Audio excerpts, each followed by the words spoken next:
Well, look at the top speeds here, over 360 kilometers an hour potentially as a top speed for these cars. Here's the battle for second. Ferrari 51 trying to go up into second place. Antonio Giovinazzi does it. Let's go forward with brake balance. You can go forward with brake balance.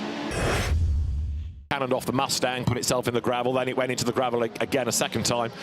That's for position there, watching Hiroshi Hamaguchi go past the Iron Dames car, or if it can make, yes, he's made it stick. So that's the second in LMGT3. Hiroshi Hamaguchi, the very quick Japanese bronze, goes ahead of Michel Gatting.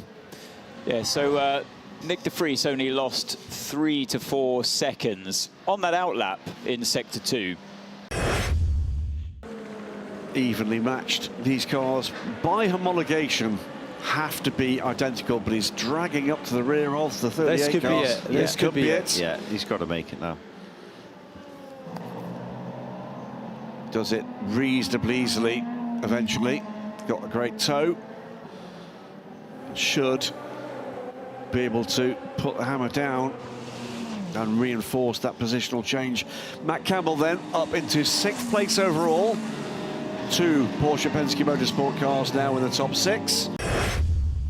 Was shaping up for something into the Porsche curse, but couldn't make it stick. Side by side, 2 GP2 cars. That is the Palace Racing car going past the Cool Racing car.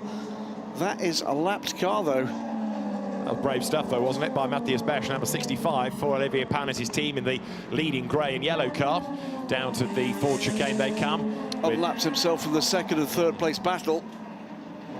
Doesn't it? Fantastic, absolutely fantastic stuff. Side by side again. That was the replay, wasn't it, of the Matthias Besch move around the outside of LMP2 and LMGT3 machinery. You're doing good. Save some energy. We are well. He's doing really well. Giovinazzi driving a real blinder at the moment, and he's through into the lead. So I don't know if that was, I don't know if he was allowed through there by Nielsen, but it looks like Nielsen is on the attack again. So I'd say that Giovinazzi's had a go down into Mulsanne, and Nielsen's back around the outside before Indianapolis. This is going to be tight. This had better not go wrong for the 2 Ferrari drivers. Nick Nielsen on the outside sweeps around back into the lead.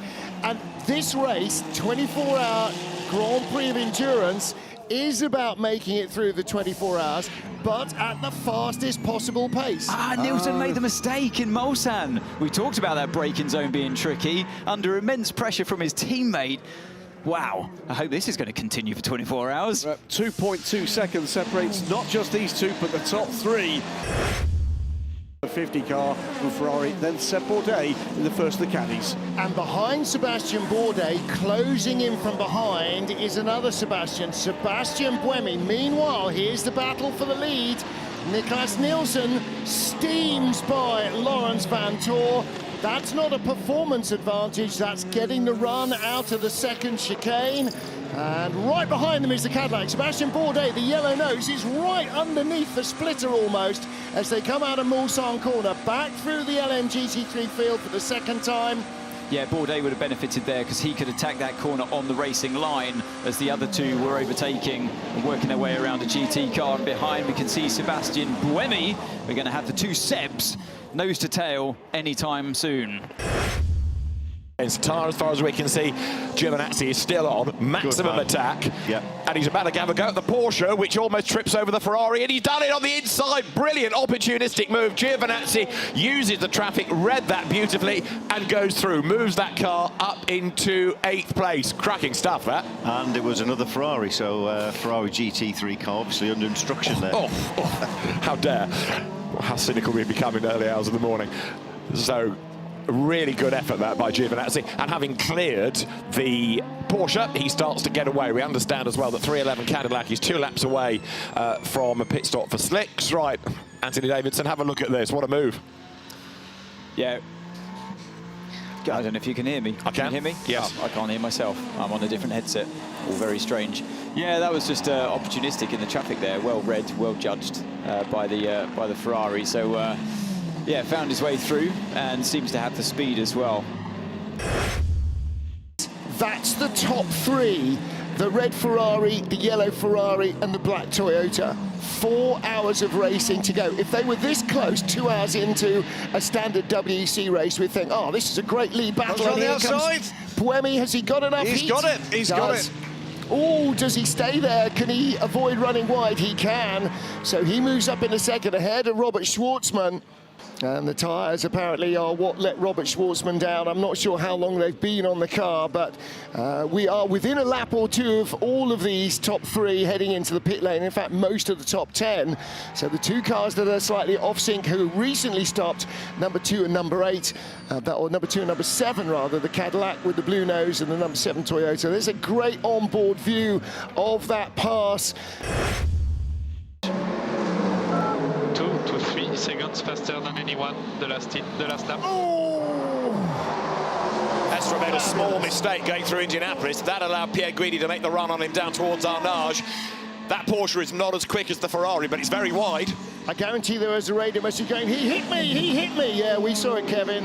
Yeah, here comes the Ferrari. He's got a run on Est. And a little bit of afters, and here we go again. Back on the inside goes Est. He had the line for the corner. As I say, that might not be the quicker of the two cars, but Kevin Est has mega racecraft, and he is not going to give this up without a fight. He's also got that McLaren to sweep round the outside of. Job done. Ferrari goes through as well. Pierre Guidi determined not to lose any time at all, and they're absolutely on the limit here. Out of Arnage, is it that the Ferrari's got that little bit more advantage? Don't forget that over 190 kph, which is out of most of these corners, the Ferrari's hybrid is driving the front wheel as well, so it's giving him a different sort of accelerative performance to the hybrid in the Porsche that's driving the rear only. But here he comes. He's going to be on the racing line, on the clean bit of the track, cuts across the nose of Kevin Est, and Alessandro Pierre Guidi moves up to 4th. The yellow Ferrari, but look at the two leaders, absolutely nose to tail, and Fuoco fancying his chances of making a bid for the lead. Up the inside, diving to Indianapolis, he's going to go through. Brave stuff by Antonio Fuoco. Now Ferrari leads Le Mans once more. Twitchy stuff as he made the pass, applauded, and correctly so, in the garage. Wowzer. Well, having seen several cars have an off there on the slightly damp conditions, he really, yeah, he put his something on the line there. Did he ever?